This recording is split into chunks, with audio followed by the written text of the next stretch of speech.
অনেকের কাছে ঈর্ষার কারণ হয়ে গিয়েছে। ষড়যন্ত্র হয়নি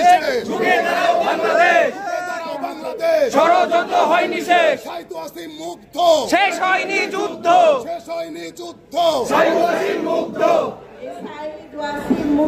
হাজারো সন্তানরা দেশের জন্য প্রাণ দিয়েছে। তাদের প্রতি শ্রদ্ধা রেখে আপনারা নিজেদের তৈরি করুন। আগামীতে বাংলাদেশে যেন মানুষ কথা বলার সুযোগ পায়, তাদের গণতন্ত্র অধিকার প্রতিষ্ঠা করতে পারে এবং ভোটের মাধ্যমে তারা গণতান্ত্রিক সরকার প্রতিষ্ঠা করতে পারে। সেই সরকার প্রতিষ্ঠা থাকলে আমাদের নেতা জনাব তারেক রহমান ইনশাআল্লাহ বাংলাদেশে স্বরাষ্ট্রমন্ত্রী জিয়াউর রহমানের বাংলাদেশ আবার গড়ে উঠবে, দেশনেত্রী বেগম খালেদা জিয়ার বাংলাদেশ গড়ে উঠবে। জনাব তারেক রহমানের বাংলাদেশ আমরা আবার তৈরি করে আবার জনগণের সমস্ত অধিকার ফিরে আসবো। ধন্যবাদ।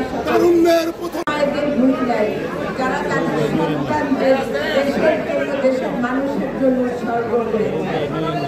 আমার সংগ্রামী ভাইয়েরা, আপনারা এই 5ই আগস্টের কথা সবাইকে মনে রাখতে হবে, আজীবন মনে রাখতে হবে, নতুন প্রজন্মদের মনে রাখতে হবে, আপনাদের সন্তানদের মনে রাখতে হবে যে কিভাবে দেশের স্বাধীনতা এসেছিল।